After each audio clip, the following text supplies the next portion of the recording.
Hey everybody, welcome to Power Hour.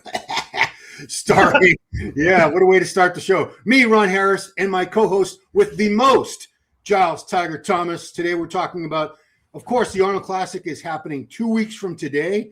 They'll be judging in finals 2 weeks from tomorrow night. We're going to take a look at some updates, and we're going to finally make some predictions, which we may revise in a week's time or so. But yeah, we're going to go for it. We're going to go for it. Giles, do you still you're still on the Andrew Jack train, as are a lot of people. I guess we really should get this out of the way.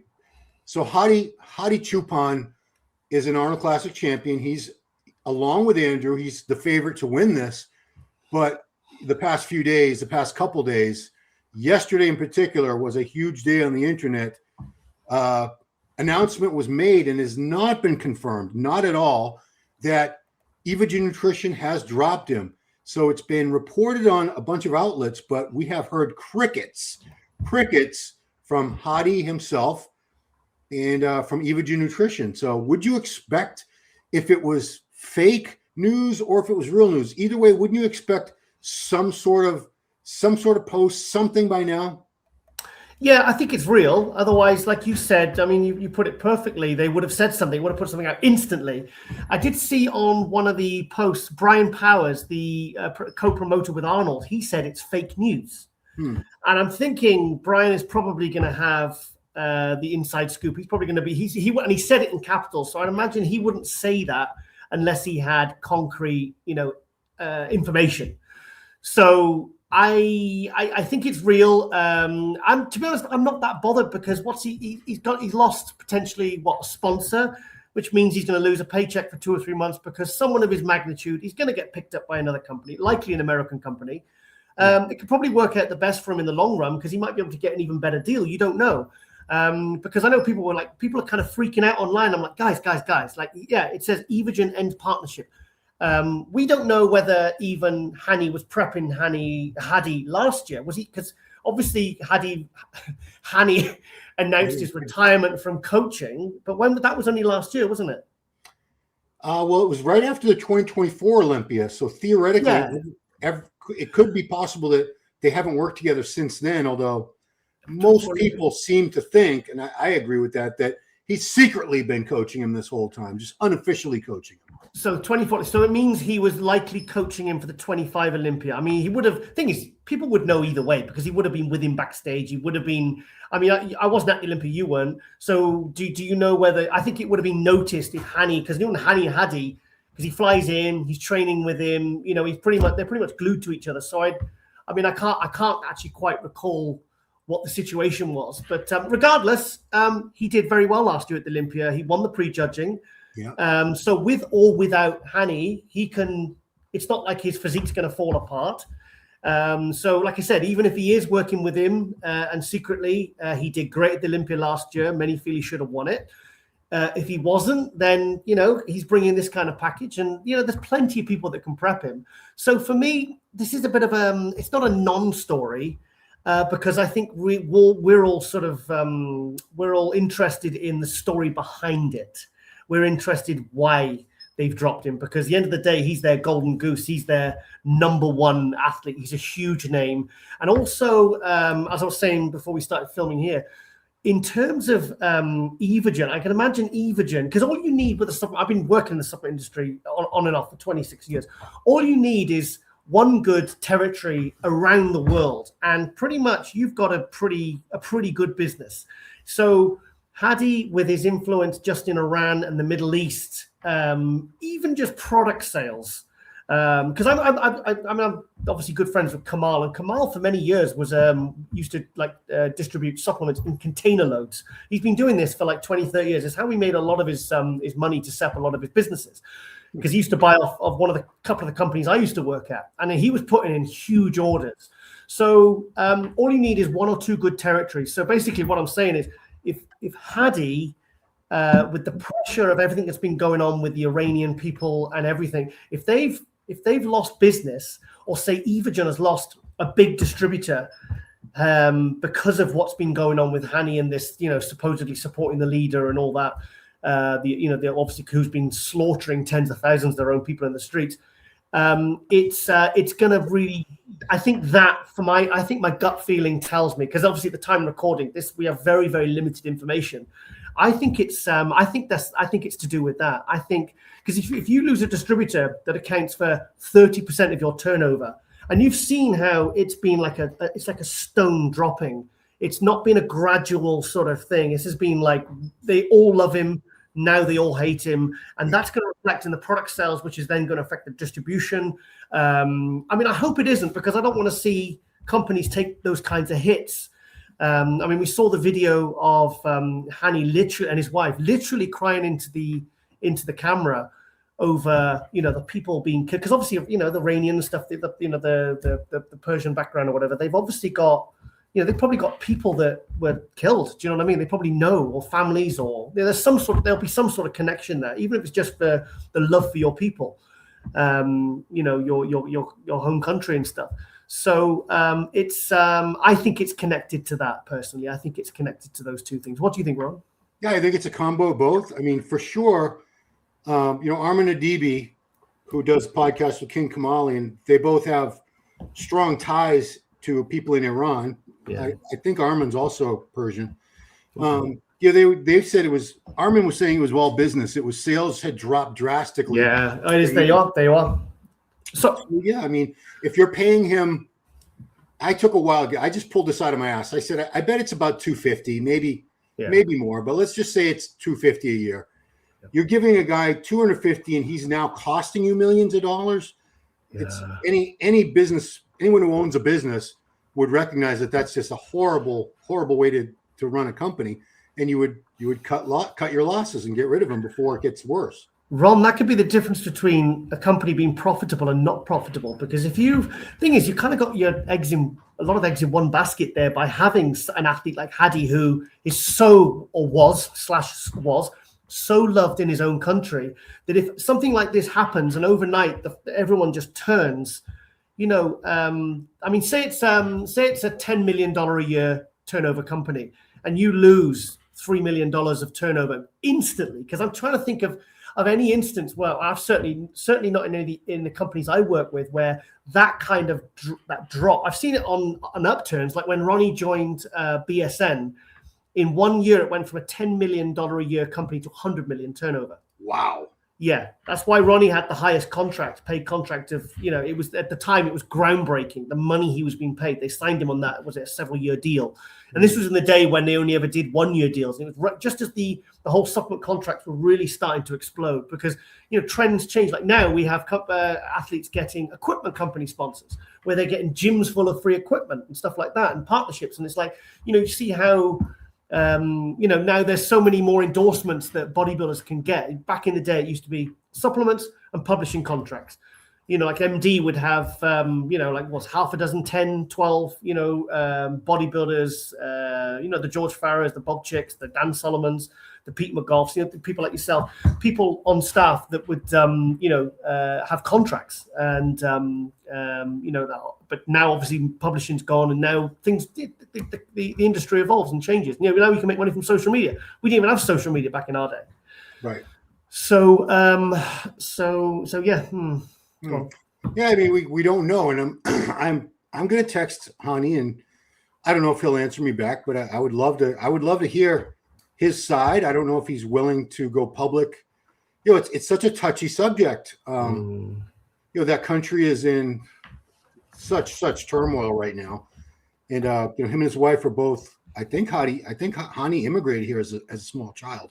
I think him and his wife are both originally from Iran. So is he actually Iranian, not just / Middle Eastern? Oh no, he's Iranian. Iranian, okay. Iranian. I wasn't sure, because I mean you can be from that part of the world, but not necessarily Iranian itself. Oh, well, yeah, I didn't, so he's really tied to that country. Yeah. So yeah, I mean, I really. But as far as how this affects him as a competitor, at now 2 weeks out from the biggest payday any bodybuilder has ever had an opportunity to win, $750,000.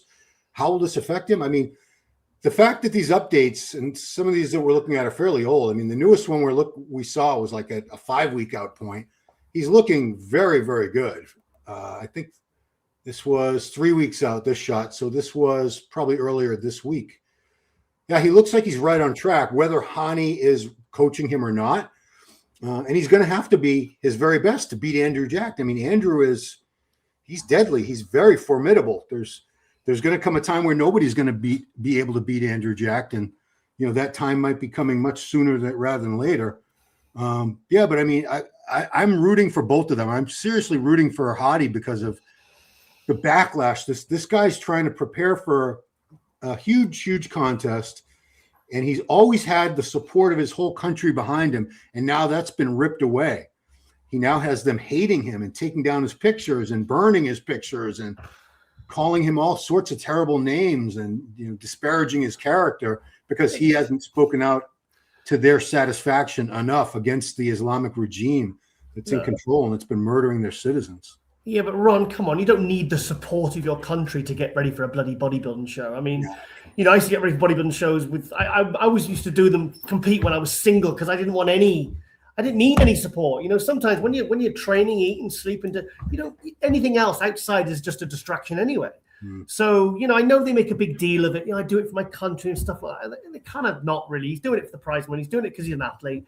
He's doing it because that's what he does and that's what he loves to do. So I think I don't think this is going to affect him at all. It's not going to affect his income because he's got a decent amount of money in the bank, I'm sure. He's going to all he's going to lose is going to lose a monthly income coming in for probably 2 or 3 months before another company snaps him up. So let's be real here. I mean, come on. So I don't see this. And the thing is, I mean, look at what he. Okay, let's see what he did. Remember, you and me were at the 2019 Olympia. And it was 1 week before that he even knew that he was flying in. So within the space of a day or two, he's prepping for a show that he didn't know he was going to be able to do. And then within the space of like a couple of days, I'd imagine he's getting on a plane and he's flying out to Vegas knowing that he's going to be competing in 1 week's time at his first Olympia. Yeah. And then he ended up getting third and he looked sensational. His conditioning was probably better than Brandon and Bonax, who, got first and second. Many think he should have won it. So I think, a true elite athlete like that, someone of this level, and obviously with the updates as well, he's looking on. It's not going to phase him. I don't think it's going to phase his physique or how he looks. He might get and I don't think, to be honest, and in Columbus, in America, obviously when he does the Arnold Classic, I don't think he'll even get any boos. I think you might get 1 or 2 at the back, but I think it'll be drowned out by the people that are just excited to see him. Going up against Andrew at the Arnold Classic. So I just don't think it's going to affect him in that way. Okay. I think it's more, to be honest, I think a lot of this is just online. So if I was him, I wouldn't go near my phone. I remember I spoke to you in the last few weeks and I'm feeling more and more strongly about these pros that really like you got like people like Martin and Sampson blocking everyone. I'm at the point now where they don't need to. I think rather than just blocking everyone and athletes, fans and media and all that, like we talked about in last week's and the week before, I think it should be more just staying away from your phone altogether. I mean, I just wouldn't even go near it. It's like even when I message Andrew now, I mean, I'm really trying to sort of not contact him at all because obviously we've got the tours coming up. And I'm saying to people who are asking me for requests like videos and stuff, look, guys, unless it is absolutely necessary, I'm not even going to contact him. So stuff like that. It's he's locked in. Nothing's going to deter him now. In fact, if anything, when you talk about the real top of the top, if anything, this is kind of probably spur him on. It's probably going to make him more focused because. I've seen people who've had, like people, family members or whatever pass away when they've been, prepping for a show, and then they turn up looking their best ever 6 weeks later because it actually helps them to zero in and focus, because something when you know what it's like when you're prepping, you're like a robot. You're almost like you don't have emotions in some ways, and sometimes some of the best times for the worst to happen is actually when you're on prep, not when you're off it. Oh, I mean, when you're in grief and mourning, to have anything that can really distract you from that psychologically is a blessing. Yeah. Because otherwise, you're just in your own head and you're crying and feeling awful. So yeah, I mean, so Hadi, I do that all the time. Hani and Hadi, they sound so similar. But Hadi's 100%. We've seen.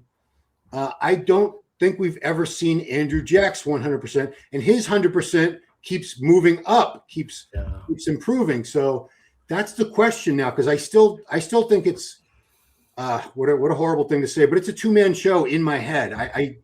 I would be very, very surprised if anyone other than these two men we're looking at, Hadi and Andrew, wins the show. So it's all a matter of, can Andrew, well, let's just assume Hadi's going to be looking just as good as he did at the last Olympia, which was fantastic. Andrew looked great. He brought a little fuller look to Romania, which, we've never seen him look quite so bursting full and round with very good condition. But the condition was a tiny bit off the Olympia. Are we going to see a little bit more size and better condition more like the Olympia? That's the $1 million question, I guess. Even if he comes in as big and full as he was at Romania with the Olympia kind of conditioning, I think that's going to be good enough to win. But as for because the thing is, I like say Andrew was 85% of his potential of what we know he could be capable of bringing in the next few years, because he's not even anywhere near his ceiling, because he's only been around a couple of years, whereas Hadi has kind of been looking as good as this since 2017. Let's be honest. I know he's bigger and he's brought a lot of different looks, but so for Hadi to get better, you're talking point something of a percent, whereas Andrew could go from 85 to 92%. Do you know what I mean? Because there's a lot more that he can do with his physique, whereas Hadi, it's kind of, yes, if he gets better, it's going to be tiny, decimal points. Do you know what I mean? Whereas Andrew can, his ceiling is a lot higher than Hadi's. Agreed. So all Hadi has to do is just make sure that he turns up in condition, nice and crispy and from the back, and he just stays on course with all this potential distraction going on, which, as I've said, I don't think will affect him. In fact, I think it'll help him. So I think I'm more interested in seeing how improved Andrew is, and also if he gets that combination right, because to be honest, right now, you've seen what he brought to the Olympia.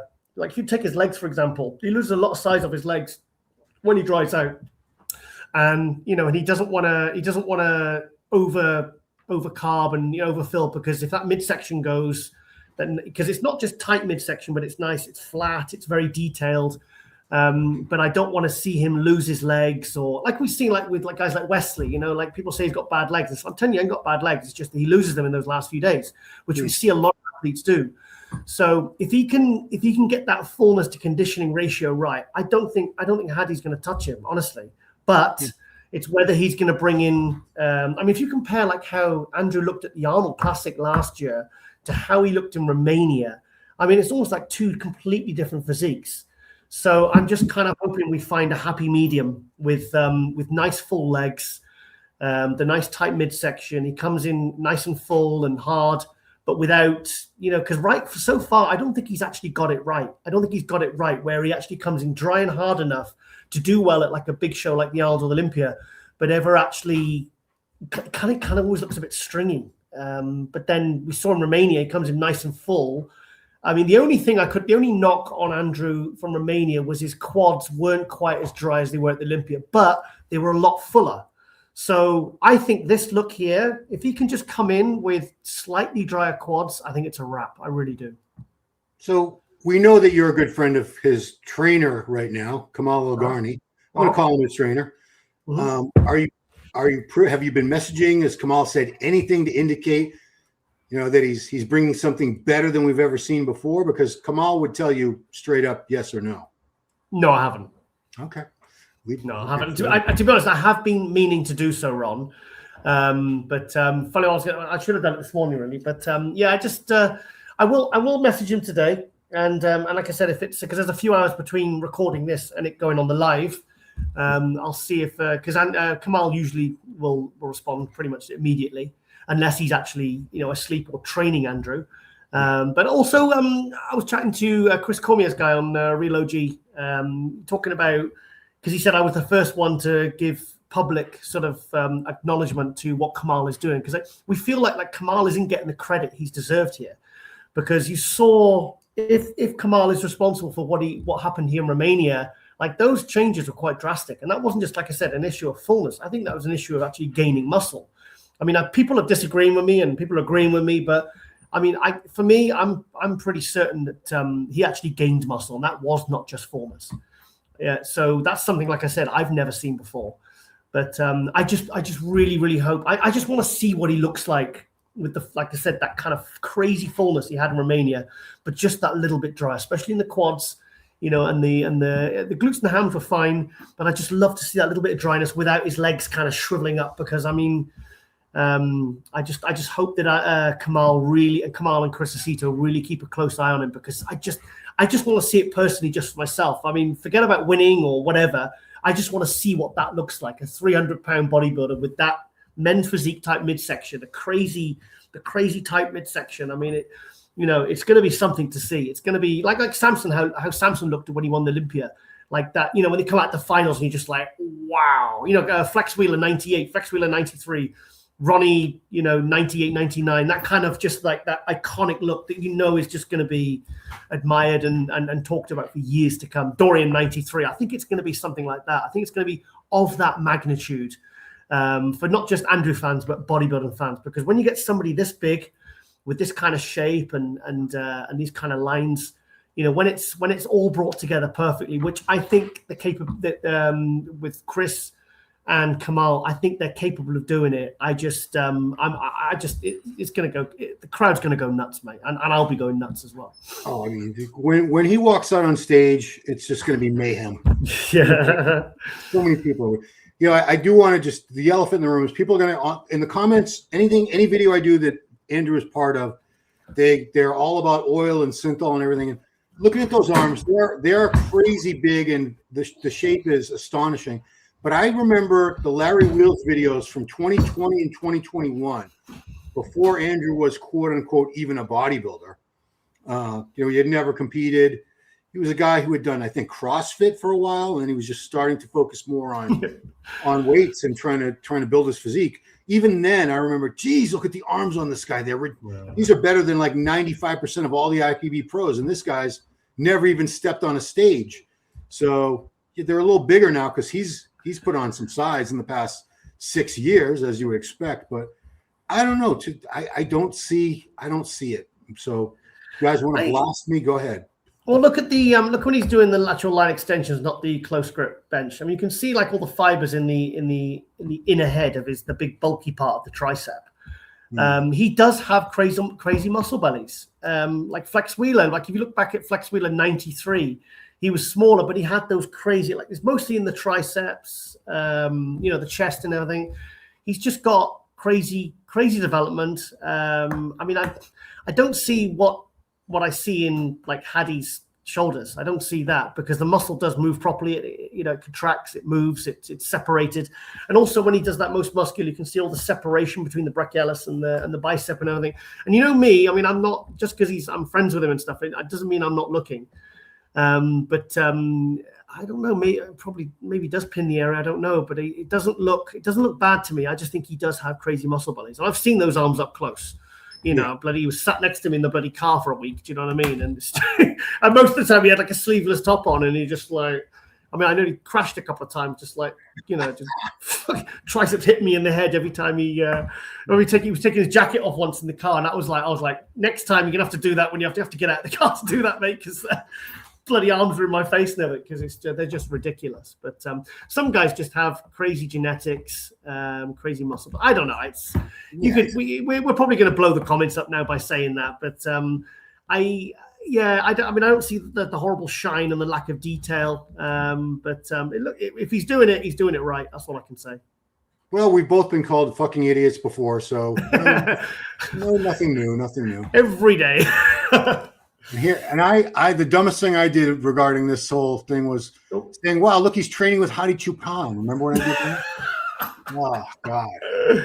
Yeah. Oh, Ronster. That's up there with me. I came up with the Trey Brewer nickname, the Barely Legal Freak. I'll never live that down. Oh, really? Yeah, I thought of that stupid nickname. So let's look at Nick Walker, because every time I do a video about the Arnold, people keep saying, don't sleep on Nick, meaning stop discounting or writing him off, which I never did. he won the Arnold Classic before 2021. He's done very, very well for himself. Could he win though? That's the $1 million question. Can he get past both Hadi Choopan and Andrew Jacked? Oh, you're asking me? Yeah, I'm asking you. No, I don't think so. I don't think so. It would be a stretch. It would be tough. I to be honest, I'm quite concrete with what I think. Because obviously you've got the different team ups and matchups, and you've got your top 2 and your top 4 and your top 6, and like I've got my top 2, my top 3 and 4 are quite solid, and then for me, I've got like 3 or 4 guys fighting for 5th. So for me, first or second, I'd be very shocked if it doesn't go either way with Hadi or Andrew. So I think that's going to be the top 2, unless, of course, we have to caveat that unless somebody, let's say Hadi, the stress does get to him and something happens, or he misses his flight, or I don't know, or something like that, then something goes horribly wrong. I don't see, then obviously things can go wrong. They do go wrong often, but from time to time, sorry. But I've got Nick personally. I think Martin will beat him. Okay. I think Martin, unless Martin is, because we haven't really seen much from Martin, and he was off at Pittsburgh last year, so it's not like he's so consistent that you know exactly what he's going to look like. So I mean, if Martin is off like he was at Pittsburgh last year, then he could probably fall out of the top 4. But I think with what he did in Prague. On stage, in terms of how he looked, I don't think he's going to be looking to bring in anything less than that. In fact, if he brought Prague look, I mean, I could see him beating Hadi. I mean, to be honest, I think he's better put together than Hadi right now. He's actually got better symmetry. He's got better the conditioning and the detail. In fact, that for me beats Hadi. Well, you asked me last week, would this have beaten Derek at the Olympia? And Derek beat Hadi at the Olympia. Exactly. Exactly. I begrudgingly acquiesced. I said, yeah, this was a crazy look. This was, I hope for his sake. And, I have nothing personally against him, as odd as much as I don't like his attitude, and I think he needs to grow up and become mature, whatever. I put all that aside. When I'm talking about physiques, I'm just talking about physiques. And I hope this wasn't a one-off deal where sometimes we see people nail it just perfectly one time and never again.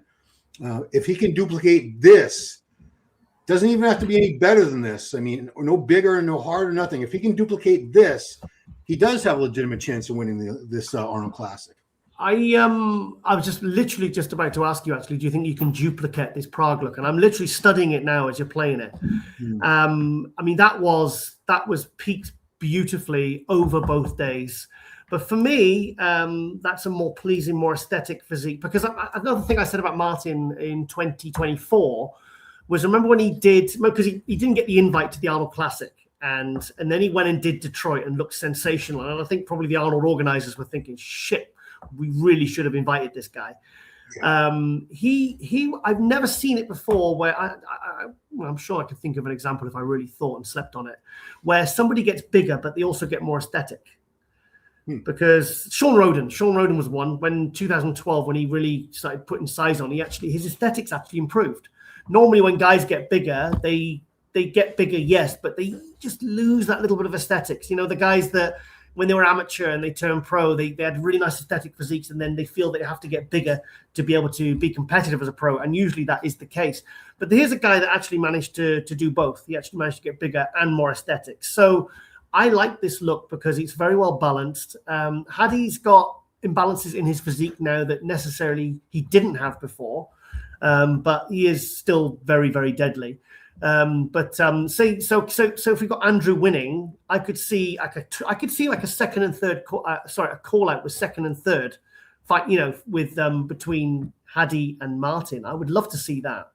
So this is all depending on whether Martin brings something as good as Prague. I'm not sure. I mean, I'd be absolutely, I'd be very, very happy if he managed to get better than Prague. But, he's going to have kept that really, really quiet, because I feel like the word would have got out. If he was looking noticeably better than Prague, I feel like we'd know about it. I've just got this gut feeling.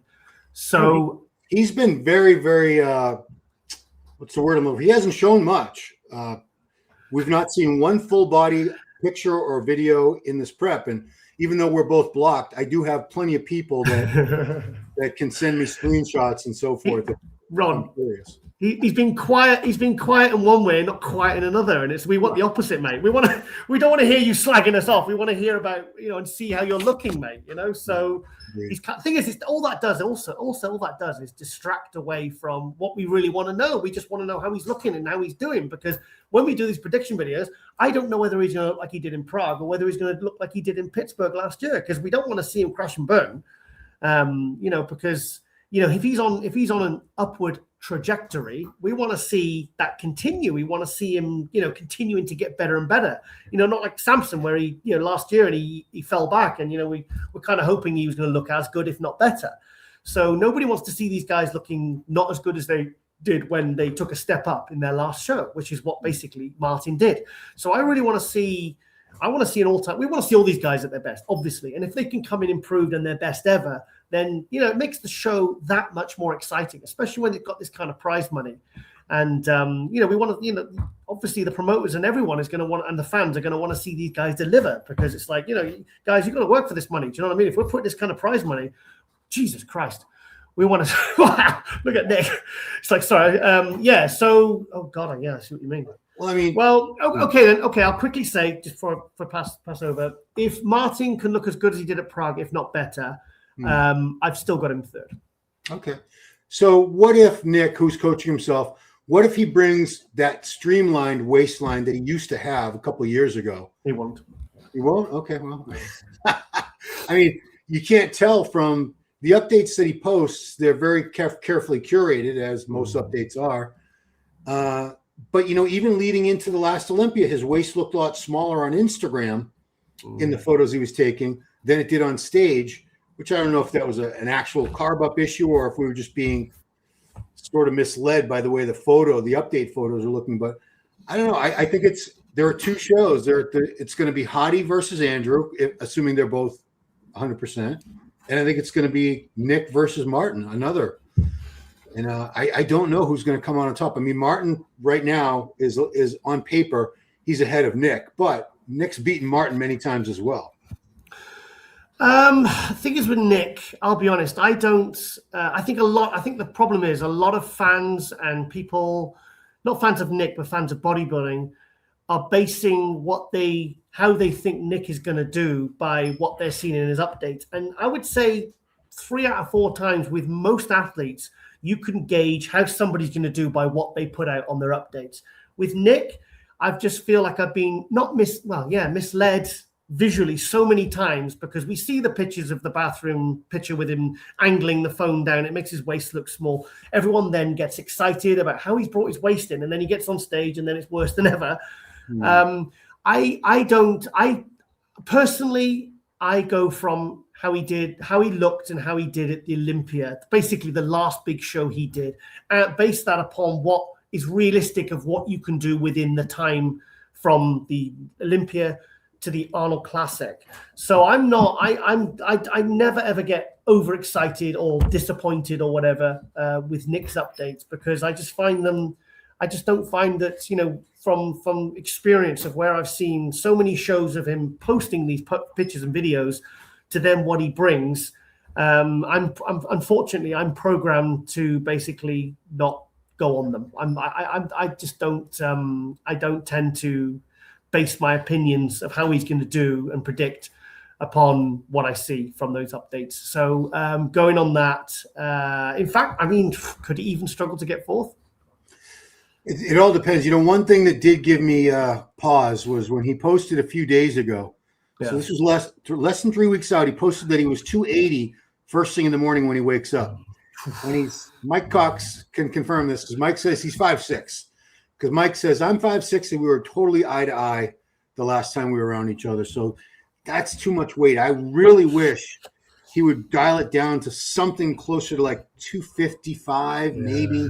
I think that's where he was when he was placing third at the Olympia, when he was winning the Arnold Classic, when he took second to Samson at the Arnold.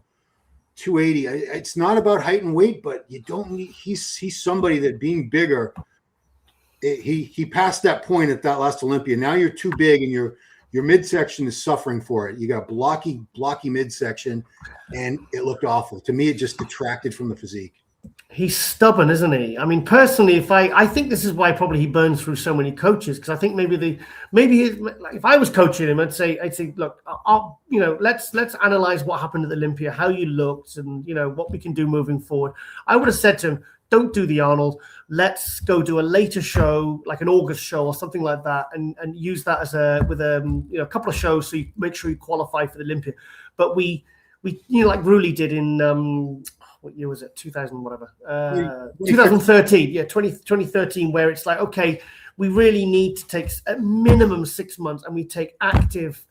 We recognize and we acknowledge the problem of the waistline, and we take active steps to combat that. We can't just keep ignoring it and keep putting out misleading photos from very flattering angles. We need to be realistic here, and stop fooling people and fooling ourselves, because that's the person we lie to most is ourselves. So I think he needs to sort of I think he's gonna get another harsh lesson again. I think he's headed for disappointment, because I don't think he should have been doing the show. I think I would have been looking at the more long term of, okay, if I truly believe I can win the Olympia, because like you said last week, anyone in the top 5 can win the Olympia. He was 6th place last year, so he's not exactly a million miles off. Do you know what I mean? And we know that a Nick with a nice tight waistline, in absolutely crispy condition, he can go toe to toe with anyone.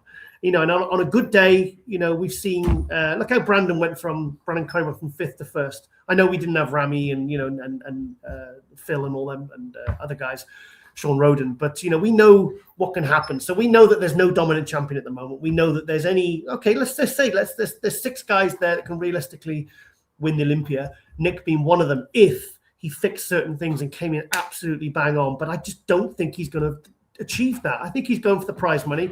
I think he's looking to kind of redeem himself and get a bit of claw back a bit of momentum he lost by that. I mean, I know people keep saying 6th place Olympia was a disaster and all that, but I don't think it was. I thought his condition was fine, apart from that one video he posted. I don't think he looked good there. But I think I would be saying, look, mate, I think fourth would be a good placing for him. I don't think unless Martin comes in off, I don't see him placing any higher than 4th. And if he really messes up and the waistline looks really bad, and if the waistline is even worse, because that thing is, mate, we've got to prepare ourselves. It could look even worse. You don't know by the time he puts all the carbs in, and because he's doing and also when he's taking these pictures, he's probably checking himself and he's getting validation for himself of like, but that could have been fasted, that could have been. Do you know what I mean? But when he's on stage and he's got a few meals in him, it doesn't take a lot to bloat that midsection. So he has to be starving on stage, and his stomach needs to be absolutely empty for him to it not to look bad on stage, because it is an issue, and I don't think he's going to fix that in a few months, Ron. I guess we're going to find out in 2 weeks' time. Well, so we've got our top 4 is pretty much locked up. Now we're going to start trying to figure out 5th place. So I'll start with my 5th place pick at this point, because he's looking a lot better now, and that's Raphael Brandao. Still not as crisp as I would like to see. This was yesterday, but boy, he shaped up pretty fast based on how he looked. About 3 weeks ago, I was thinking this guy's probably going to be 8th or 9th or something like that. Now I'm looking at those. I'm not really. Ron, did you read the comments on that last post? Because in fact, funny enough, I was going to message you, Neil. I was speaking to Zach Khan before we came on here, and Zach was asking me yesterday how Neil was, because remember I was the one who hooked them up to start working together back in 2008, 2009, and he was asking how Neil was, and I was chatting, because I think Neil's now living permanently in Vegas potentially, where obviously Raphael goes and trains and stuff like that. So, and the one thing I was going to ask him was about Raphael, because I was going to ask him if that video was recent, because he's not looking how I'd want to look at 3 weeks out, say. And I know that Neil will tell me straight. When was that taken? So this was 2 days out. So this was 2.5 weeks out, or 2 days or 2 weeks and 2 days, because they're going to be judged on Friday night. When was that photo taken? 2 days ago. Oh, 2 days ago. Okay. That's that very nice lighting. I mean, this it's from the back, isn't it? This was yesterday. So this lighting is not as flattering at all. It's a posing room, but it's look at the glutes. Look at the glutes and the back when he hits the pose run. That is not. I'd be worried. Neil will be worried as well because Neil's like me. He's a stickler for conditioning. Now I'm already revising my what I said. I already said 5th place. Now I'm changing my mind. Oh, if he was bang on, then I think he'd be a lock for 5th place. I think he would be. To be honest, I'm always hesitant to ask Neil because I know Neil will give it to me straight. And if he's worried, he'll tell me, and then I don't want to kind of spill that and Raphael hears and it messes with his head. But Raphael had a lot of issues last year with that stomach. That was a real knockback. Neil was really last year. Neil was really concerned. He was like, "Shit, this is this can take athletes out completely, not just short term, but these are things that you might never ever fix. These are problems that cause people to retire." So I'd imagine that Neil's actually quite happy, and Raphael is quite happy, and his sponsors are quite happy because these Brazilian athletes, yes, they get paid mega bucks, but my God, Patrick Tour and Neil and other people have told me the amount of pressure they have on them into shows. It's honestly, Ron, it's unreal. It's almost like you'd rather go with a sponsor that pays you half as much but gives you hassle you. You'd almost be going for that, rather than the more money, but all the pressure that comes with it. So yeah, I don't have Raphael in 5th. If he'd been on and he was absolutely bang on, I would have probably had him in 5th place. But so that's who you got for 5th, or are you changing your mind, mate? Yeah, I changed my mind already. Unbelievable. I'm the worst. Right. Yeah, I changed my mind. Okay, so, no, come on, just tell me what. Yeah, okay, just be honest. So my 5th right now is between Brandon Curry and Mo Foda. Mo's never beaten Brandon Curry. Brandon's still, even all these years into his pro career, he's still top 10 in the Olympia. I don't know if this was posted yesterday, but I don't know if it's a recent photo. He doesn't do a lot of updates lately. I know he never does, mate. He never does. When he does, he's got like a T-shirt on or something like this. This was a new video, but all we can see is great separation in the arms there. So I don't know. He looked really good. He looked really good at the Olympia. I expect him to look like that again. So does that look beat everyone except the 4 guys we've been talking about up to now?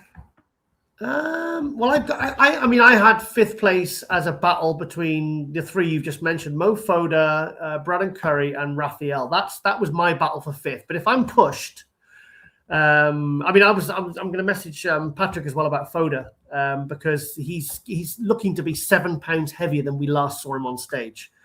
And Mohamed Foda is looking insane in condition. His condition is really good. And I can sense there's a real excitement from Patrick. And Patrick doesn't get like that unless he's genuinely excited. And, because he doesn't like to jinx it. But I can always tell just the way he posts and what he says and the frequency at which he posts. I can always tell whether Patrick is secretly jumping up and down, with excitement because he knows what's coming. Because I tell you what, back in 2018, I've said this many times, I was really, really hyping Foda when he was still amateur. I remember on the original show I did with Rosie, that Muscle News, was it Muscle News Weekly I used to do? Yeah. And I was hyping the shit out of Mohamed Foda because nobody knew who he was. And then it took way longer than it should have for him to turn pro. I don't know whether he was just choosing the wrong shows or whatever. And he's kind of, because he won, was it Tampa or Chicago? Chicago he won. Chicago, yeah. Yeah, Chicago. So, he's traveled, he's won good shows, he's done Olympias. For me, I said back in 2018, 2018, 2019, I said, this guy's Hadi 2.0. I think he's a similar mold if you squint. He could be, I said Hadi stunt double. I think he's, I don't know whether he could be as good, but I think he's look at that. Because everything looks volumized. Do you know what I mean? Everything, the shoulders look wider, but he's kept the waist small. Everything, he's kind of done exactly what you'd want to do. He's got bigger, but he's managed to retain the detail, the aesthetics, to be honest, there's a guy, could he get better? Could he get even higher than 5th? Could you see him beating someone like a Nick? I could. Hang on. I just need to just take a breath now. If No, Nick I is mean, Nick is in fourth, if Nick is in fourth, could I see a drastically improved Mohamed Foda beating Nick? Do I commit to that, or do I back it? Do I chicken out? well, I don't know. the Nick fans are going to roast you if you. No. I think he's. I think he could take fifth. I think he could take fifth because. But the thing is with him, it's. Have you noticed? I've never seen someone who, in a readable bicep, it makes their waist look small. Look how small his waist looks. Obviously, the way he's hitting the shot, but look at like the X frame and the shape. Like his waist disappears when he does a readable bicep. Crazy. So this is 2025 to 20. This is a 1 year difference or less. 7 pounds, and on a guy that height, 7 pounds is actually quite a lot of, and it is lean hard tissue. There's no, that's not 7. Like when guys say they're 10 pounds heavier, then yeah, they might be 4 pounds of muscle, heavier, but then the rest is just fat and water. So these pictures were at 5 weeks out.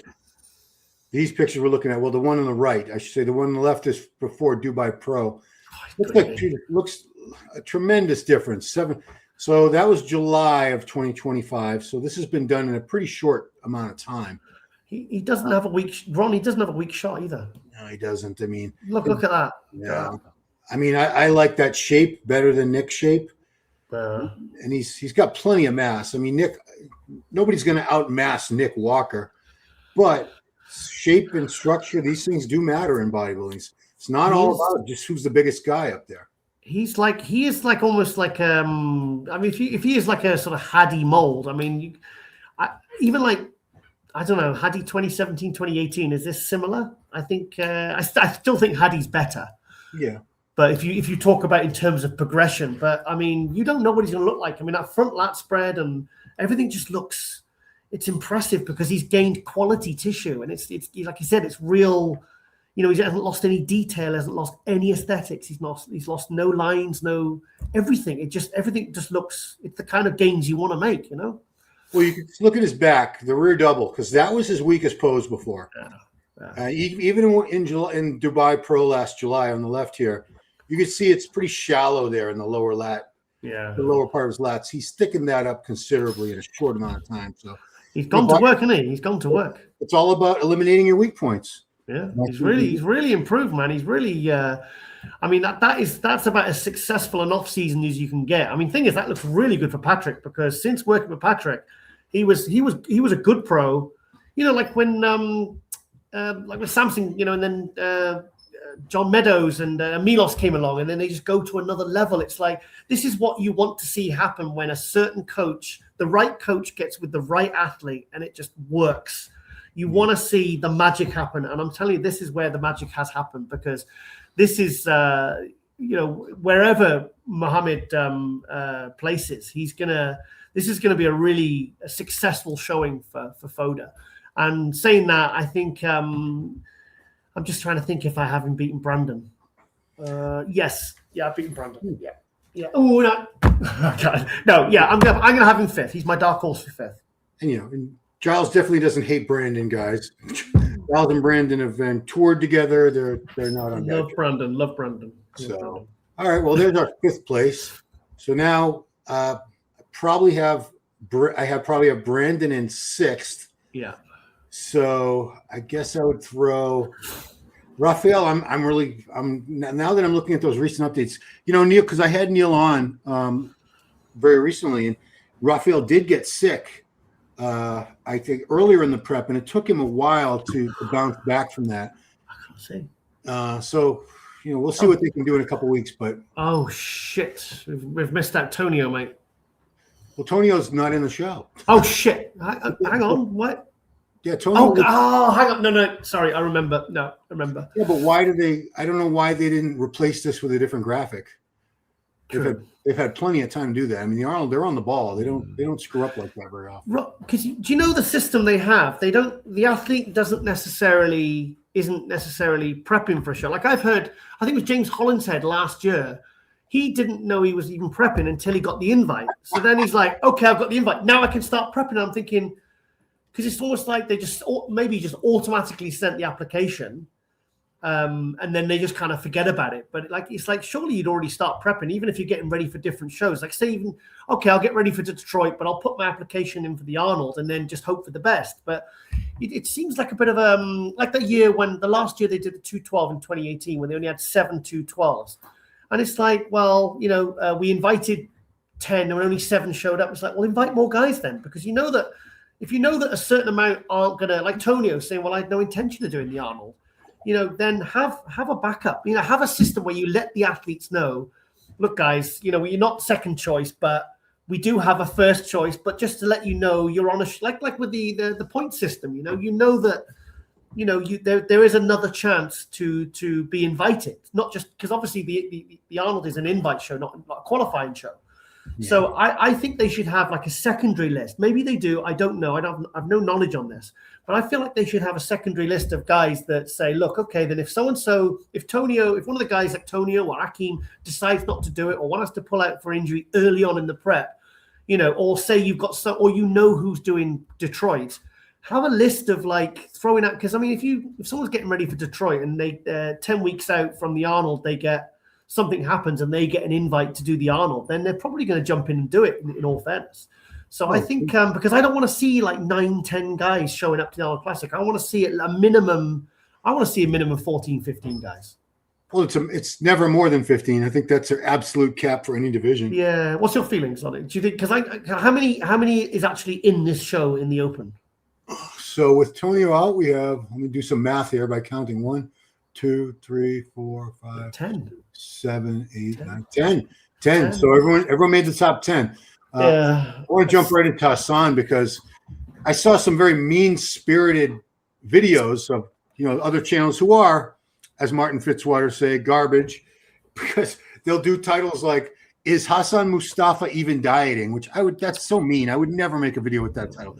But I'm looking at these pictures and, geez, this was today. He posted. Oh shit, that's today. Yes, look at that. I mean, that's not 2 weeks out at all. Hang on. And did I see a shot of his legs and they were looking really soft? Yes, that's the next picture I want to show you. So he posted this. No, that's not 2 weeks out. He'd be panicking. This looks off season to me. Do you know, Ron? To be honest, if that is 2-3 weeks out, do you think something's gone wrong, like with his health? I hope that. He's the nicest guy. I really hope he's okay. Look, we'll put that aside, Ron, but I'm telling you, let's be realistic here. Like, he's going to know, looking at these pictures, he doesn't look 2 weeks out. We're not being mean, because I love Hassan. I think he's a lovely guy. Let's just, like I said, just put that aside for now. Yeah. We're not being haters. I mean, look at the calves. I mean, he's got bloody practically got cankles there, mate. I mean, the legs are just soft and smooth like butter there. You can't sharpen that up in 2 weeks. And the thing is, he's got that kind of muscle that he has to be in condition, or he does look like a blob, because his muscle is so full and round.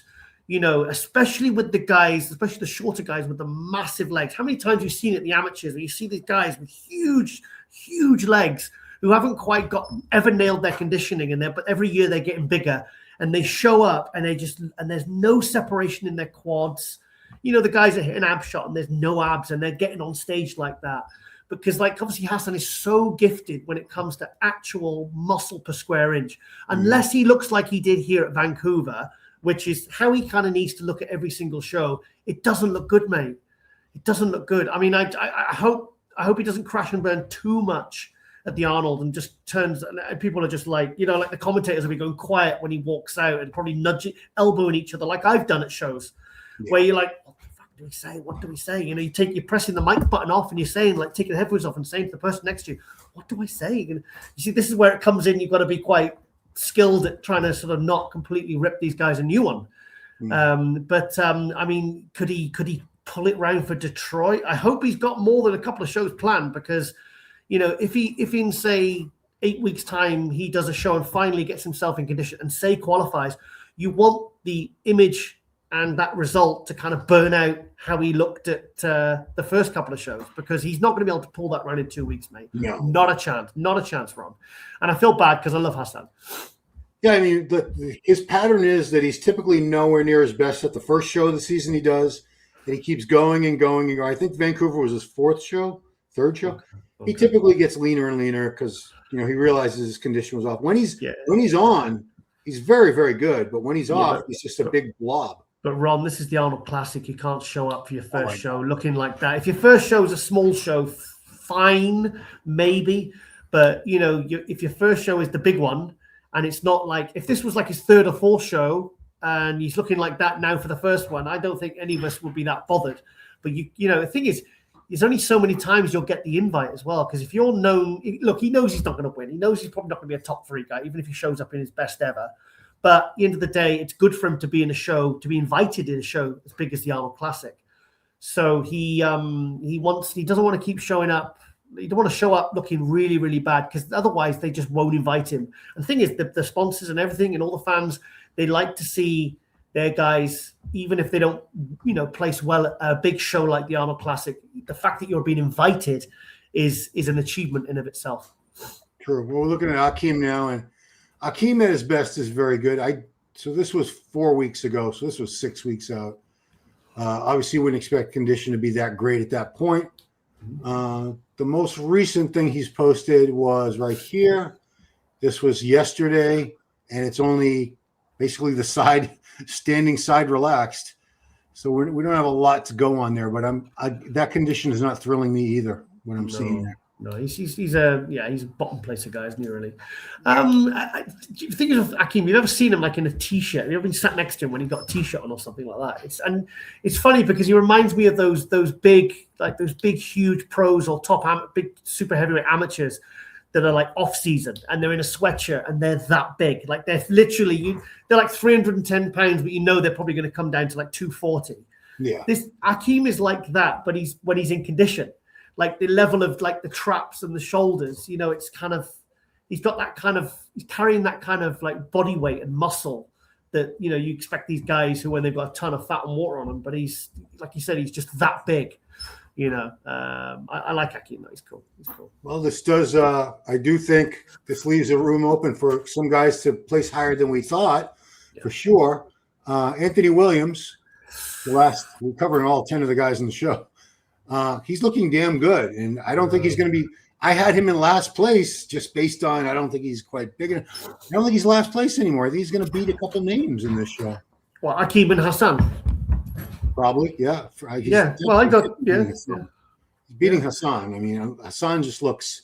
Hassan might withdraw from the show at this point. I mean, I hope he doesn't, but I don't know what's going on. I really hope he can pull a rabbit out of his hat or something. But Anthony here, this was 4 days ago. He's coming right in. Going back to Hassan, compared to that experience, I'm thinking that something's gone wrong with the prep. I think something is he's got some gut issues, or I don't think you're pulling Nick Walker and say he had fake gear or anything, but I think there's something that's gone wrong there, because I don't think he would knowingly on prep be looking like that at that stage. So, but going back to talk about Anthony, mate. Sorry, I interrupted. Yeah, Anthony. No, I was just saying. I actually reached out to him for an interview, and he says not yet. Oh. I'll wait till after a couple shows. He didn't feel. A couple outlets have reached out to him, and he's like, not yet. I'm not ready for interviews until I've actually proven myself on a pro stage. I've spoken to him a few times back and forth, and I get a very, very good vibe from him. I think he's. I think he's a superstar of the future. He kind of reminds me of 2011 Sean Roden, because that was the year Sean Roden got 11th at Olympia, and then 2012 he came back the following year, got 3rd, and then he won Dallas, because I was there. I was at that 2012 Dallas show. Oh, yeah. And then he won like a series of 2 or 3 pro shows on the trot, and then he went to the Olympia and got 3rd, and then that was the big jump up, like when Gustavo Badal went like 22nd to 3rd.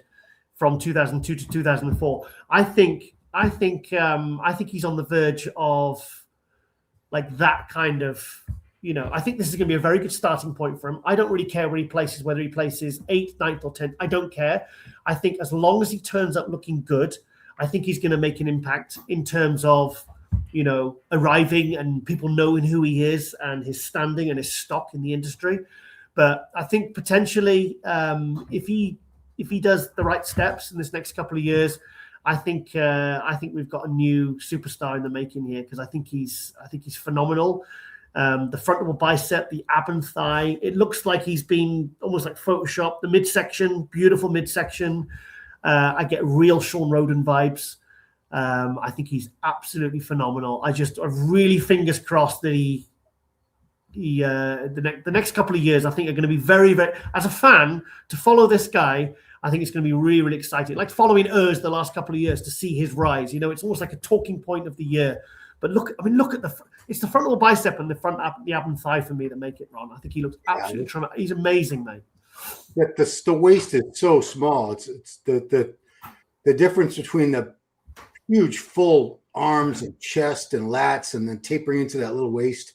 Quality. Quads. Yeah, this guy. So anything better than last place is a win for him. And I don't think I had him in last place a few weeks ago. Not anymore. Not anymore. I think he's going to beat a couple guys who have been established on the pro circuit for years now. Yeah. I mean, if you got like 8th place, I mean, I honestly, it's like when Morgan, what's his name? The big guy. Morgan Ast, the 12th. Morgan Ast, yeah, Morgan Ast. I can remember his last name. I mean, remember we knew he was going to get last place at the Arnold Classic. Yeah. But he showed up in the best condition of everyone, and like completely was a talking point of the show. We never forgot it. I was writing about it in my MD column. I made it one of the main features. It's like you don't remember the placing, but you remember how they looked, and you remember how he looked. The thing is, like I was saying about like Hassan, you don't want to be showing up looking off to the really big shows because you want to be remembered for looking good at the big shows. It's like Bonac always looks his best at the first show, and the first show is either the Arnold or the Olympia. And then he kind of just doesn't, it's not like he gets worse, but he's not quite as good.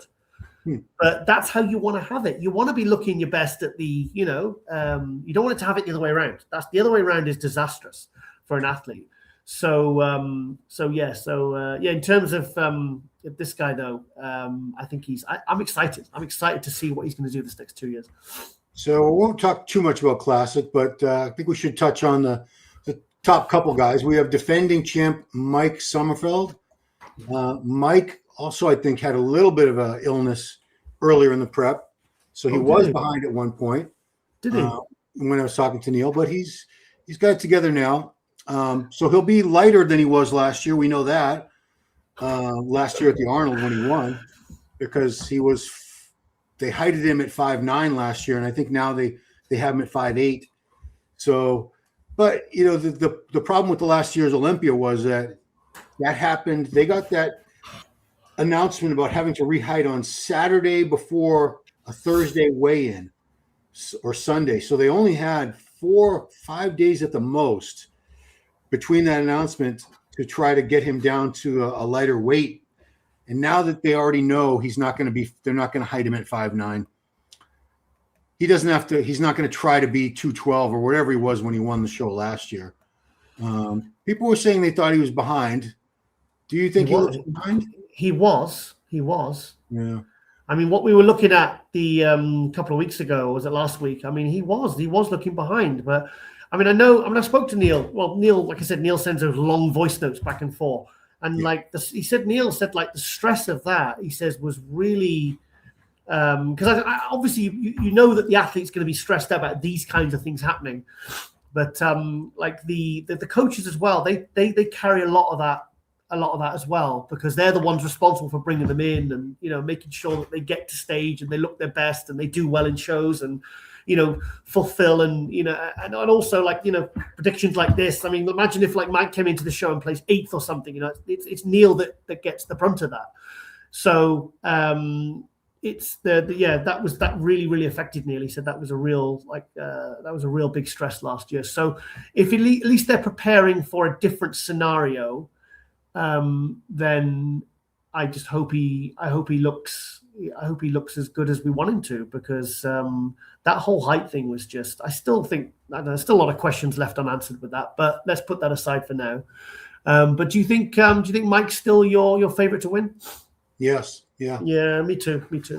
Well, this was with, I don't know, 10 pounds more. This was last year's Arnold that he won when he was allowed to be about 10 pounds. I think he was close to probably around 210, something like that here. 10 pounds a lot. And now he's got to be, I think, 197, I want to say. I'm going to get real sleep. Well, let me know in the comments, guys, because some of you follow it very, very closely, and you know the exact weights and heights and everything. So let me know, because you know better than I. But I don't see that much of a difference physique-wise between this and the updates we're seeing. Now, the Olympia was a different story because his legs, clearly, whatever he had to do to lose 10, 12, I think they said it was about 12 pounds that he dropped in 4 or 5 days. Chest and back, it's like his chest looks thinner. Do you know what I mean? It's not as round and full. I know the thing is, we all want to see his best physique, and we know this isn't his best physique. Yeah. See, part of me selfishly, and I'm sure I shouldn't really say this, but it's almost like part of me selfishly wants to see him do badly in this Arnold Classic, so then he switches to 212, because we know if he came in as a 212, you'd see the best version of his physique that he can bring. I don't think he can bring his best physique now if he's 10 pounds lighter. I mean, how can he? You know, whether he can strategically do better as a classic, for me, is irrelevant, because as a bodybuilding fan, I want to see him. You know, when I look, even as an athlete, if I was him, I'd be wanting to look at those photos and videos and think, that's not my best physique. So almost like part of me would love to see him not that's a terrible thing to say, but obviously, like as a bodybuilding fan, as a purist, you know, regardless of placings and you know, and obviously all the things that brings, you know, in terms of success and sponsorships and stuff, it's almost like part of me wants to see him not do well in this show, so he switches to 212 because. I just know, because I think thing is though, even as a 212, I think he'd still be, like you said, first call out at the Olympia, and I agree with that, Ron. Well, I think he'd be I think as a fully fledged 212, because I think if he came in as 212, I think he'd still struggle to really make it down into 212, because this guy's got a lot of muscle. In fact, what do you think if he had no weight limit, right? What do you think his best physique? What body weight would he be at? What do you think? 225. Yeah. Oh no, not quite. 225. Well, if he had no restrictions, he could be as big as he wanted. I'd love to see him. But as far as the 212, Neil Hill shut that down when we interviewed. Did he? Recently. He said absolutely not. He's too tall. He would stand next to a Keon and a Clarita, and he would not look. They would be so much thicker and rounder and fuller than him because they're so much shorter. You know, even if he's 5'8", that doesn't sound very tall to most people, but for the 212 division, that's like a giant. That's too tall. It's just a shame now, because you know he's going to really struggle on every single prep now to keep his body weight down. So he's kind of like stateless, isn't he? He's not in this class. He's not. I mean, really, the only class that he could really bring his best physique in, then, if you're saying all this, is open. And I don't see that happening, even though he turned pro as a heavyweight, he turned pro as a bodybuilder. And also he had a bit of a stint in the 212 before he switched to classic. And then it took a few years to kind of get the formula right, because he was like a top 10, someone you could always guarantee would, you know, around the top 10, but not like, because there's a big difference between the Olympia top 10 and the top 5 and even the top 3. And now he's risen up to the top of there. So really, he's just going to have miserable preps now, just to basically be successful in a category that he can be successful in. Well, see, I think he is very successful. I mean, he won the Arnold Classic last year. Yeah, he's been runner-up at the Olympia for 2 years in a row. He's one of the greatest classic Z competitors on the planet right now. So yeah, so why would he switch? So he's just going to have to suck it up and just basically not be a bodybuilder, really. He's really having to be a classic pro, not a bodybuilder, because a bodybuilder would want to grow and develop their physique, and that's what bodybuilding is, really. But unfortunately, he's in a category that, unless they change the formula, he's kind of stuck where he is for now. So he's just, like I said, he's just going to have to suck it up and endure these horrible preps, and obviously keep the body weight down in the off season, because his body, like you said, probably wants to grow. I mean, I think 225 might be a bit of a stretch, but then again, I mean, how tall is he? Oh, good question. A little over 5'8", I think. 5'8", because I mean, there's only Zane Watson and George Peterson that ever did well as 212s. So he's probably a little bit too. But then again, he'd be less of a stretch to get into 212 than it would for classic. So I don't know. I mean, if he's going to win, if he's winning Arnold Classics and he's making top 2 at the Olympias, then he's just going to stay where he is for the next couple of years at least. So the other guy is the gentleman that won it the year before, not the Flying Dutchman. That was the Flexing Dutchman was Barry DeMay. Yeah. But we're talking you're talking about a train. Yeah. So this was how Wesley looked 2 years ago when he won the Arnold, and he went on to the UK Arnold and won that as well. His legs. His legs were beautiful. Not fantastic. I mean, the separation shape. Yeah, no, they look good. I mean, we still want to see bigger legs on this guy. And as you said, that's a last minute issue that he seems to have, keeping the legs. So I wonder if he's figured out a way to combat that and keep his leg fullness. It's a shame because, I mean, like Andrew Jacked, I mean, imagine looking at your legs 3-4 days out from a show or a week out, and they look like, as you know, they don't look like a weakness at all. And then you know when you're going to be doing those last minute things to kind of ensure that you make down to your weight, you know that they're going to be, by the time you hit the stage, they're going to be gone. It's like Andrew, you know, it's like Andrew's legs at the Arnold Classic last year. I mean, they look like a real weakness, but they're not a weakness because it's only for those few days while he's, you know, drying out and everything that that it kind of becomes a weakness. But because I'm telling you, I've seen Wesley's legs up close. I mean, they're just, because he trained legs, like I said, 3 times on that tour in the week. And I remember he was doing the adductors. Him and his wife, Jim in Essex, were doing the adductors, and just the sheer amount of muscle on his legs, because obviously he's got long femurs as well. I mean, it was just like he's gigantic. He's absolutely gigantic. So I'm really, because I know that last year was a real disappointment for Wesley, because in 2024, I mean, you know, you're not booking the tour. It was easy to get bookings for him, you know, because his stock was really high. And the thing is, he's kind of from a tour manager's whatever point of view, these are the kind of guys you want to see do well because they've got personality. They're enthusiastic for media and interviews, and these are the guys that I personally am really rooting for as a media guy, as a tour guy. You know, these are the guys you want to see do really well because, you know, they're the ones that you know, they kind of tick every box in terms of everything that I want to do with them. Do you know what I mean? So when they don't do well, it's not good, you know. So I really, really hope to see him back up there because, yeah, well, I'm going to message him actually later. I haven't spoken to him for a while. Well, on paper, Mike beats him because Mike's beaten him several times. But, you know, could Wesley pull it off? I mean, who knows? I mean, he's got more. A lot of people believe he's got a more quote unquote classic look, classic physique, that he's truer to what the ideals of the division were meant to be than Sommerfeld, which is debatable, but it's not out of the question, Ron, because don't forget I'm thinking of Mike Summerfield, you know, without that £10 off. So with the £10 off less than, you know, the best physique that I know Mike Summerfield can bring, does that make it more even for him and Wesley? I mean, I suppose it wouldn't be a massive shock if Wesley beat him, but I mean, that version of Wesley with the version of Mike Summerfield with £10 less muscle. Yeah, but that's definitely, see, this is what he looks like 3 days before he makes the cut. So I told you, this is what I said. I took this picture. It's a 400. That's a 400-pound Wesley. No, but, I mean, yeah, I suppose actually with the £10 less, it makes it a bit more even for Wesley to take someone like it, because I would have said like Summerfield's way out in front because he's got so much muscle. But if you strip £10 of muscle off him, then yes, it does give Wesley much more of a fighting chance to beat him. Yeah, I would say so. So this is a while. This was last year. This is before last year's Arnold. His legs were gone there. They were just, he's gone. His glutes, everything's hams, everything's just withered away. So if those are fuller, sure, and with a slightly smaller version of Mike, who knows what's going to happen? Is there anyone else in Classic you wanted to talk about? Because we spent a lot of time talking about Hadi Choopan earlier on.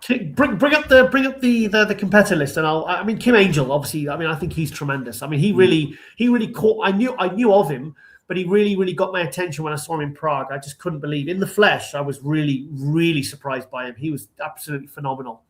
I can't see that's too bloody small. Name. It's really. Can you bring it up? No, I can't bring it bigger. Can you? Well, you want to look at Kim Angel. Kim Angel is Joaquin Camp's Angel. Yeah, that's too small on my screen. I can't see it. So here's him now. This was a week ago. God. Yeah, that was a week ago. He's good, isn't he? He's very good. I mean, I could see him in third place. Yeah, I think third. I mean, I think Wesley's got a more distinct shape. You know, and he's got a bigger kind of structure, and like I said, more of a classic structure. But Kim Angel, man, he's big, he's conditioned, he's symmetrical. Like I said, I knew he was good, but I like to see these good new guys like on stage in front of me, like when I'm doing commentary at one of the shows. I always like to see that because then I can get a really good feel, especially when you can see them, you know, right next to the guys that you consider to be a level above, and then you actually realize, when he stood next to him under the lights, he's on that level, you know. So here's a guy to watch out for. I think he's absolutely tremendous. Did he win the Prague show that you were at? I think so. I think he did. Was it? It's hard to remember. No. Terrence did. Oh, that's right. Terrence did. Yeah. Terrence. My boy Terrence. I think I need to do another tour with Terrence, actually. I think because I did promise him last year. I promised a European tour. You know, like with like posing workshops and stuff. Because when I did the tour with Terrence, it was a little bit different. Like Wesley would do half sit down seminar, then he'd take everyone onto the gym floor and he'd do that. So it was like that was a nice mix up. But with Terrence, you've got that posing element.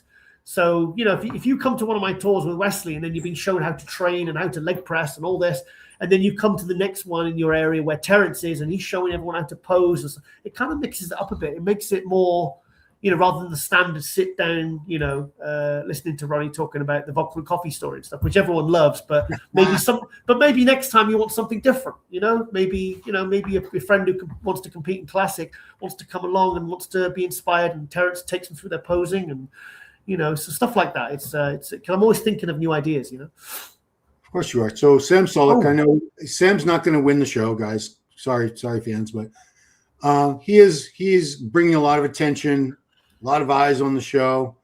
I think the live stream. I hope it's not a pay-per-view. I hope it's another free live stream. There's going to be a lot more people watching specifically because they're fans of Sam and they want to see his pro debut.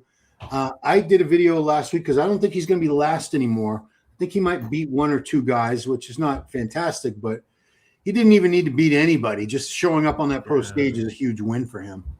The Arnold they made a post trying to pit him against Summerfield. Where is it? No, come on. Yes, they did. I swear they did. Here we go. See? Right there. I'm sorry. But do you know what, Ron? Yes. I mean, I know obviously these are probably well taken pictures, blah blah blah, etc. etc. But do you know what? He's made some serious improvements in the last year. Because I like the kid anyway.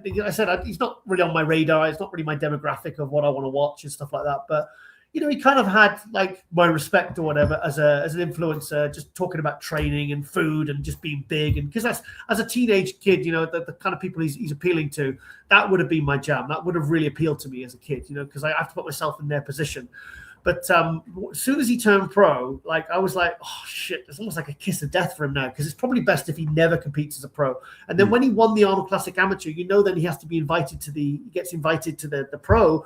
But I was then thinking all year, I was like, oh no, you've had a good run there, Sam. Make the most of this next few months, because you're going to crash and burn by the time you get to the Arnold Classic, because this is another level, not just another level, the pros, but Pro Classic, but you've got the Pro Classic at the Arnold Classic. You know, it's just like jumping straight into Olympia in like your first or second show. It's a big leap. It's a huge leap. Oh, yeah. So, but having said that, the improvements he's made, mate, this guy has really been working hard. I mean, he's taken his physique from like an average amateur to I think he's gonna stand up well. I think he's gonna do himself proud, even if he, like you said, he's not highly doubtful he's gonna be top 5. But I think he's gonna do himself proud, mate. And I think he's gonna earn another level of respect from everyone in the industry. And good on him, because he's clearly been working his ass off in the last year. So good on you, Sam. All right. Well, answer my bloody DMs. I want to do a tour with you, mate. Good luck. Because I was messaging Jay Cutley the other day, and I said, Jay, have you got Sam's contact details? And I said, because I could get him some, because I've got between the Arnold Classic, UK and flying Andrew in, I've got like 4 or 5 days where I could, if he flies in for the Arnold Classic UK, which he's doing, I could get him a few appearances, because I've got the booking. I know exactly who I'd take him to.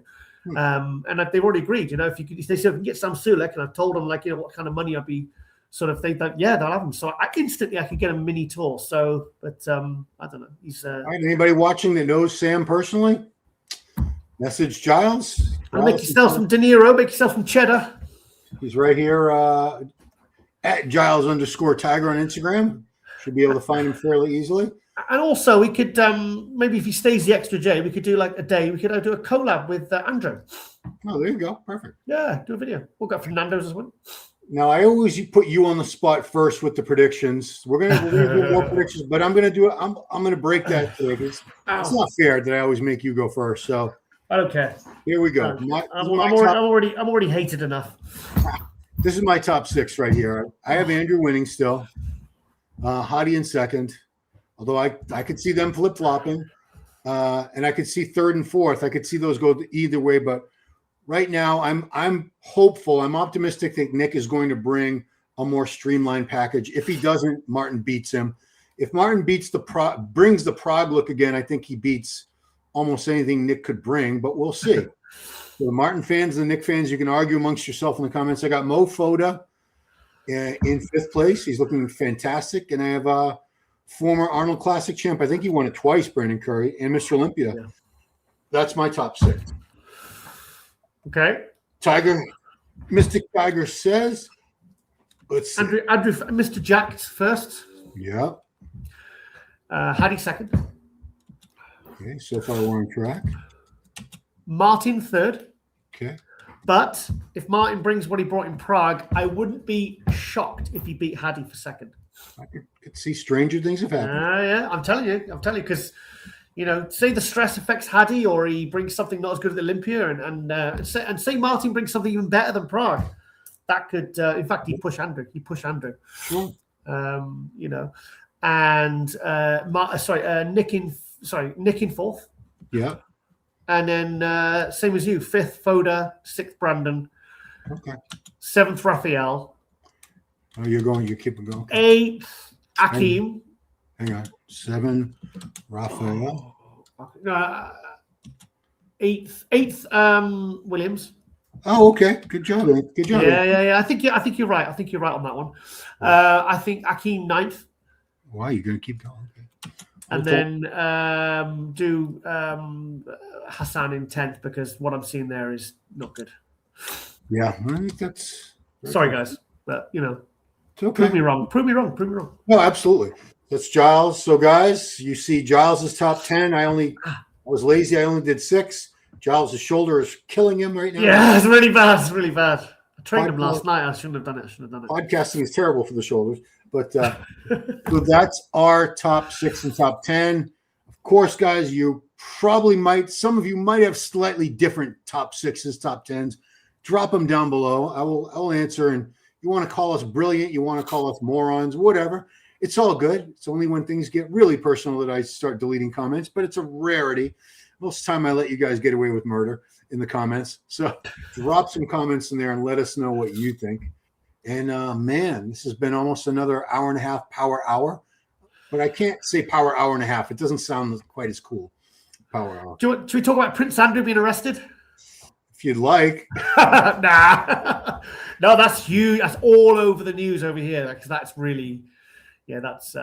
He's not the prince. He's no longer a prince, right? Yeah, they booted him out, but they reckon the king King Charles knew for a while about all the stuff was going on, and that's why they steadily took away all his titles and everything else, because they knew what was coming. I think they've been feeding information to the police, actually. I think because they really want, because they want to hold him accountable, because it's disgusting, Who's the other prince? The other one's Harry, right? Oh, he's an idiot.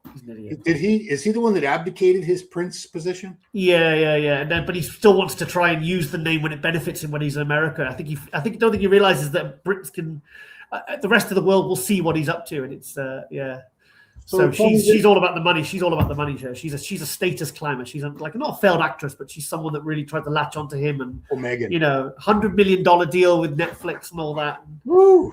Oh, and all the books where he talks about killing 28 Taliban and all that. It's like, because the one thing, like my dad was in the RAF, he's a plainclothes police. He was like anti-terrorism and stuff like that. Yeah. And I mean, I found out not even through my dad directly, of the kind of things that he did. Do you know what I mean? Like serious things, as serious as it gets.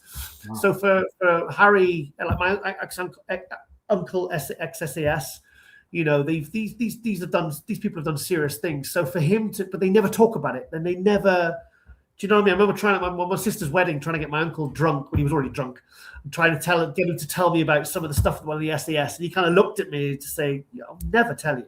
Wow. It's just the done thing. It's a respect for the rules of war, engagement, or conflict, what do you want to call it? It's like the real, so for Prince Harry to say, I killed 28 Taliban, from a helicopter gunship and all that, whatever, the gunships, the Black Hawks and stuff like that. It's like, it's just, you don't do that.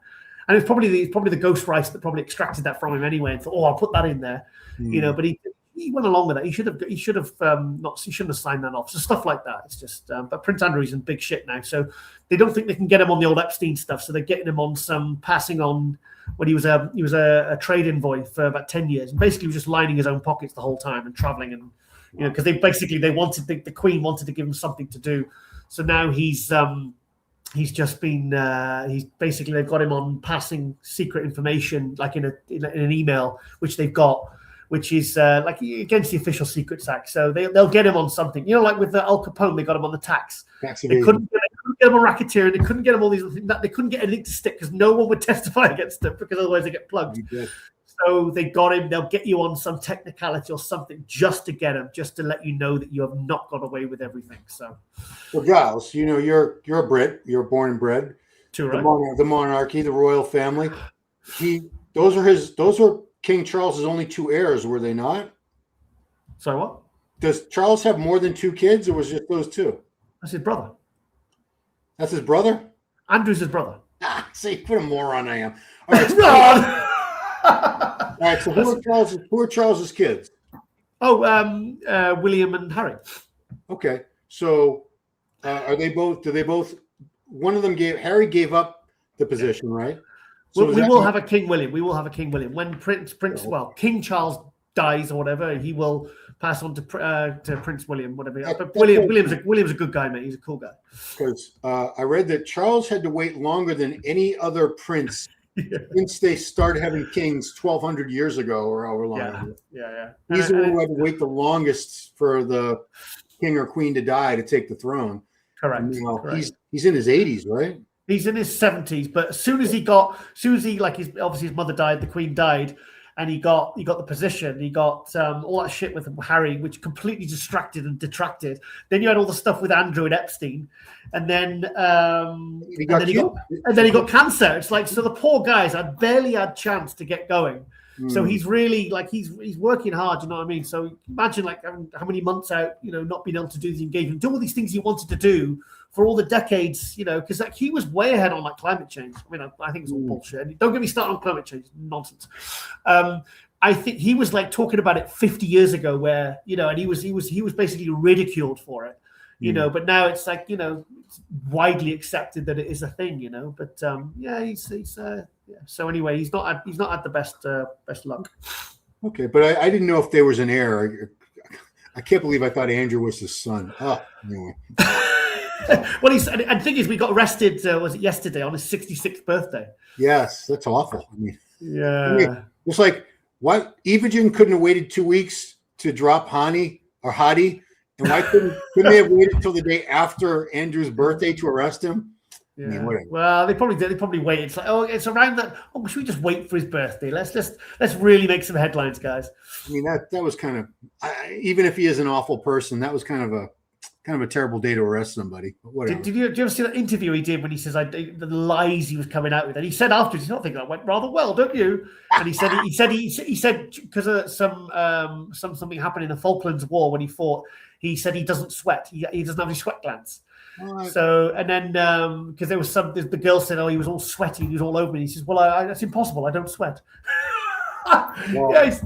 And also, and he was. Oh, some of the lies he came out with is hilarious. It's hilarious. He said when he found out about Epstein and being like a pedo and stuff, he said he flew out there and stayed at his house for 5 days. He thought it was the honourable thing to do. I flew out there to break off the friendship, but then stayed at his house for 5-6 days. Did he? He must have either a great publicist or he's incredly clever coming up with these things. And you should see his bed; it's got little teddy bears all over it. And everything. He's a complete moron. There's been a book written about him called Entitled, and it's just ripping him. He's like the classic stereotypical entitled, the sort of completely spoiled, overprivileged, Prince. tough child prince. Yeah, he's just completely just living on a different planet with a completely different set of rules to everyone else, and it's catching up with him now. So, be careful. Karma will catch you up, mate. Eventually, if you believe in all that, if and the longer it goes, it's put off, the more it's going to eventually catch you up down the road. So that's what I always say, guys: treat people well. Don't be an idiot, and just be kind to people and sort of be decent, and because otherwise, I think you in life you get what you deserve, good or bad. Fair enough. All right, well, that's a good enough place as any to wrap it up with the life lessons from Giles. So don't listen to me, I'm full of shit. give him a follow there. Give me a follow on the Instagram. Giles_Tiger at Ron Harris Muscle. I'm available for life coaching. So whatever advice you get off me, just do the opposite. And we'll be back in a week when we're very, very close to the Arnold. And I am planning on doing a watch party if they're doing a free stream again, which they've done for the past couple of years. So we'll see if we can keep Giles up till 4, 5, 6 in the morning again for that. I'll have to order some more crack cocaine like I did for the Olympia. Hey, whatever it takes. So that's it, guys. Thanks for watching Power Hour. Thanks, as always, to Giles Tiger Thomas for being so generous with his time over there in the United Kingdom of Old England. Good dog. From here in New England, I bid you all adieu and thank you so much for watching. And we'll see you right here on Power Hour next time.